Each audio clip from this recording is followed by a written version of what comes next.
Pastef bi gouverné ñoom ñoo bokk wala déet ñun loolu la ñuy laaj le gouvernement est-ce que Pastef bi daan gouverné est-ce que Pastef bi doon xeex ak Pastef bi gouverné benn la wala déet donc li ñuy laaj mooy justice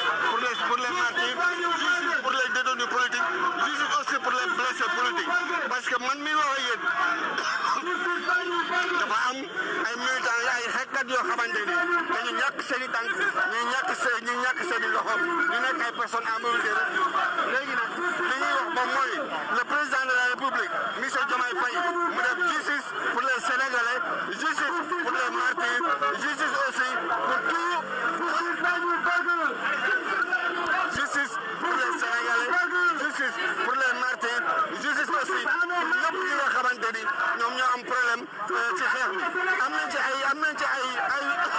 patriotes yoo xamante ni. koy ñaan Sénégalais yi ñooy ñaan li ni mel ministre de la justice encore une fois suñu ay doom ñoom la ñu rey suñu ay morom ñoom la ñu rey ñun ak ñoom ñoo nekk ndawoon ci terrain bi ñu boom leen ñun ñu jéggi leen continuer combat bi tey da ngeen di xool kenn ku si nekk bu doon doomam kenn ku si nekk bu doon fekkoon sa doom moom moo dee lenn la ñuy ñaan ministre de la justice le président de la République Ousmane Sonko justice à nos martyrs justice à nos Sénégalais les Sénégalais en demandent et la jeunesse en demande justice gars yi loolu lañ soxla. Ousmane Sonko ci campagne bi à chaque fois di def ay manifestations lii mosul am en général on n'a pas l'habitude de voir ces genres de manifestation yi opposition moo ko doon def kon tey bu ñu demee ba ay militants Pastef ñooy manifester di demander justice lii ça fait peur il est temps que nag président bi jël affaire bi au sérieux mooy le président Bassirou Diomaye Diakhar Faye et son premier ministre Ousmane Sonko ñu def remaniement nu mu gën a gaawee les vingt déjà tiré ci ñoom lay metti ci parti au pouvoir bi lay metti parce que lii day wane que ne ñoom bu ñu deful justice du ñu am deuxième mandat lii day wane que ne parce que programme deuxième mandat bi mooy justice bu ñu deful justice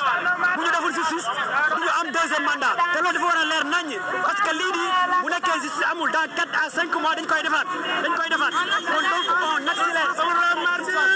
parce que xale yi ñoo leen fal tey les martyrs tey bu ñu leen waxoon xale yi dee bu ñu leen waxoon tey Diomaye ak Sonko Diomaye mu ngi Tivaouane Sonko mu ngi Kaolack ba léegi defuñ justice da leen di bett y a plus de 84 Sénégalais yu décédé il est temps que gouvernement bi jël cette question au sérieux te loolu la ñuy xaaree gouvernement bi man commando Baye Kaolack laa bàyyeekoo ànd ak ay nit ñëw te alors que Ousmane Sonko mu ngi Kaolack Sonko li waroon naa toog Dakar assister cette manifestation Diomaye warutoon dem Tivaouane président Diomaye dafa waroon a assister cette manifestation le gouvernement les députés waroon nañ ñëw parce que tey ku dégg ci ñoom ministre monsieur le ministre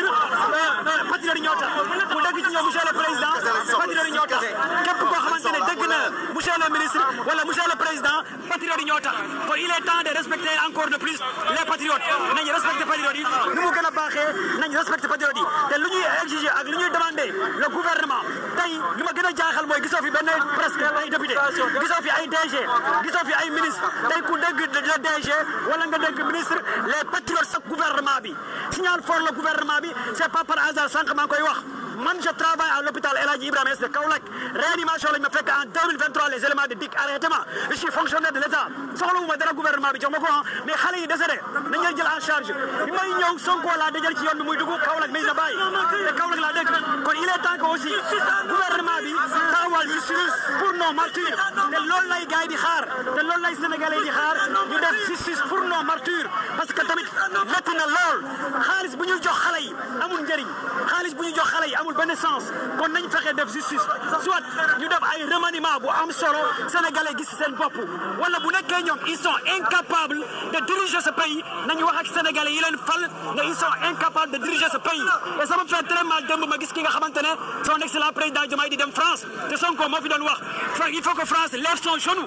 France lève son genou ñu gis président Diomaye di dem en France lan la ñu bëgg a wax ci loolu man je n'arrive même pas à comprendre le gouvernement c'est comme si que li amoon ci jamonoy Macky Sall moo amaat tey on voit les mêmes faits ñooy répétés les mêmes éléments ñooy répétés ci gouvernement bi et on n'arrive même pas à comprendre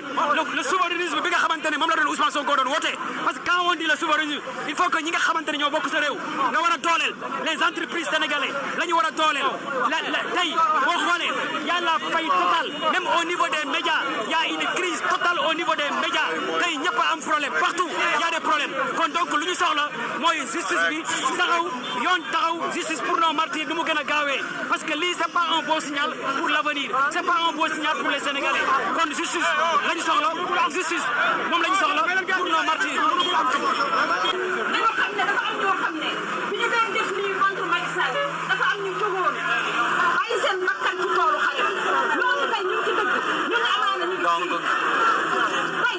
bu ñu amoon compte yu ñu denc sax dañ ko war a këppatal teg ko ci li nga xam ne tey jii moom mooy ci li ñu boole muy marche ngir ñu teg justice ci li nga xam ne moom mooy ñooñu nga xam ne ñoom ñoo ñàkk seen bakkan kon lii tey jii askanu Sénégal àndaat ko tey jii di ko def fierté rek la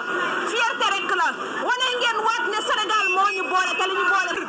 justice pour les martyrs justice pour les martyrs justice pour les martyrs te dinañu ko am dinañu ko am ndax Ousmane Sonko mi nga xam ne tey jii moom moo ñu pour justice force la pour nos martyrs justice pour nos martyrs justice pour nos martyrs justice pour nos martyrs inchallah